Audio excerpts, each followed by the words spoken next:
If you are capable of causing depression to yourself, I'm saying this not without any concern for your illness or not due to lack of compassion, because that is the nature of what's happening to you. If you are causing depression to yourself, you are able to generate substantial amount of intense emotions and thoughts, but in the wrong direction. If you don't have very strong emotions, very intense thoughts about something, you cannot get depressed. It is just that you are generating thoughts and emotion which work against you, not for you. So you are strong enough to cause depression to yourself because for you to cause a mental illness for yourself, unless you're pathologically ill, which is just a small number of people, rest are all self-created. Most of them are self-created. A few are pathologically ill, they cannot help it. It just comes from within because of genetic and other factors. Almost everybody here, if we train them towards a certain kind of thought process and emotion and push them a little bit with the outside situations, almost everybody will go lose their mental balance. They will become clinically ill. They can be driven to madness, I'm saying, because the line between sanity and insanity is very thin. People keep pushing it. You get angry, you're pushing the line. It's a thin line. In fact, when you get angry, you know you're pushing the line. That's why the expression, I was mad at somebody. You're not mad at somebody, you're just going mad. You cannot be mad at somebody. You're just pushing your sanity, the boundaries of sanity, and moving into insanity for a certain period of time and coming back. You do one thing every day, you try this, 10 minutes a day. Try intense anger on somebody. What?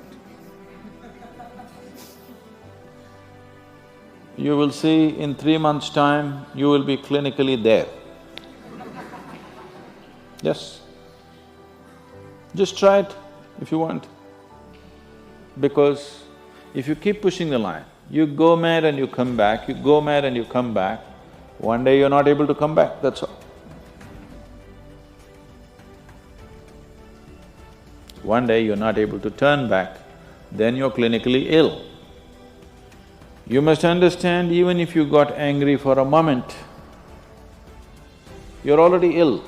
Maybe you don't get the certificate of diagnosis. They don't slap a certificate on you that you're gone, but you are going, isn't it? You think it's your right to throw tantrums? You think it's your right to get angry with people? You think it's your privilege to be depressed so that you'll get attention from somebody? You keep playing this, one day you will not be able to turn back. Keep crossing the line every day, one day you will see you cannot cross back. That day, you need a doctor. Till then, everybody needed a respite from you, but the day you can't cross back, they get the respite because now they can catch you and give you to a doctor. Otherwise, you're temporarily going mad every day, many times a day. They cannot even send you to an asylum, they have to bear with you, your family, your friends, your people around you. If you get at least truly clinically ill, we can hand you over. There's one temple in Tamil Nadu, where they chain you and keep you Where there is no hospital, no psychological for ailments, there is no hospital, there is a temple that somebody created which is supposed to push people back into sanity. So, families just take them and leave them there, they're shackled and left in the temple. You give them some money, they'll feed you, and you're just there like an animal, tied up. I think if hospitals were run like this, a lot of people wouldn't go crazy. They would maintain their sanity. Right now it's too deluxe. If you make hospital extremely comfortable, it'll become an incentive to become sick. And you have incentives in your life to become ill, right from your childhood. You got the maximum attention only when you fell ill. When you are happy, they screamed at you. When you squealed in joy, they screamed back at you, adults. You… then boo-boo, boo-boo, boo-boo, boo-boo. When you are a child, physical illness is good because you'll get attention from your mother and father and everybody around you, and you don't have to go to school on that day. So you learn the art of falling physically ill. But once you get married, you learn the art of becoming mentally ill. Because if you want to get attention, you go sit in a corner, act depressed, people will pay attention to you. So, you keep playing this game, one day you're not able to cross the line back. That day, you're clinically ill. Unfortunately,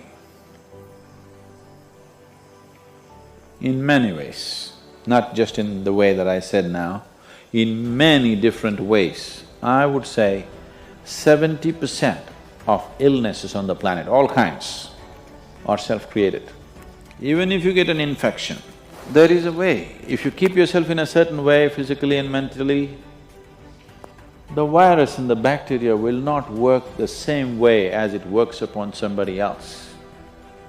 If you set yourself like this, no matter what's happening, anyway, I have to go and do this, this and this. There's no break from that. The last 29 years, I have not been able to cancel one program because I'm running temperature, I got a cold, I got this, I got that. It doesn't matter what's happening, what you have to do, you anyway have to do. You can't turn back on that. Either out of your commitment or you have a boss like that. One way or the other, if it happens, then you will see, you will not at all fall sick so often. Because if you have temperature, you still have to go. If it's summer, you still go, right? Now, a lot of people don't go. It's a little hot outside, they don't go and work. Little cold outside, they don't go and work. A little raining, they won't go and work. A snowflake, they will not go and work. This is just weather. So for every change in weather, if you have the comfort of covering yourself in a blanket and lying down, once you create that, your body will learn to fall sick as often as possible. If you just keep it this way, it doesn't matter what it is, anyway I have to go and do what I have to do, you will see your body will just bounce back as quickly as possible, even if it gets the worst kind of infections. So, you just have to set the necessary conditions for health, necessary incentives for health, both for yourself and your children if you have them.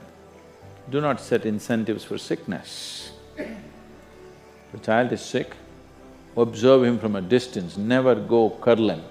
He knows that's the worst time of his life and he knows he has to get well soon.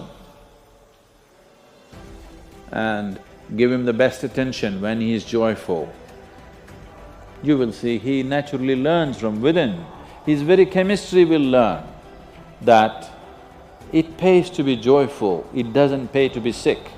If you make this very clear to your own biology, to your own chemistry and to everybody around you, you will see people will not fall sick as often as they are right now. So set that up for yourself. You will see you will get healthy. If you can turn your mind this way, you can also turn it this way. I want you to understand this. No, I'm like this because my father abused me when I was 7 years of age. If you know all that bullshit, you can as well turn yourself around, isn't it? It's time. You must understand, mentally, physiologically, chemically, energy-wise, you must clearly understand it doesn't pay to be sick, unhappy, depressed. It doesn't pay. To be joyful and ecstatic, it pays. If you make this clear to all these people inside, they will all behave properly.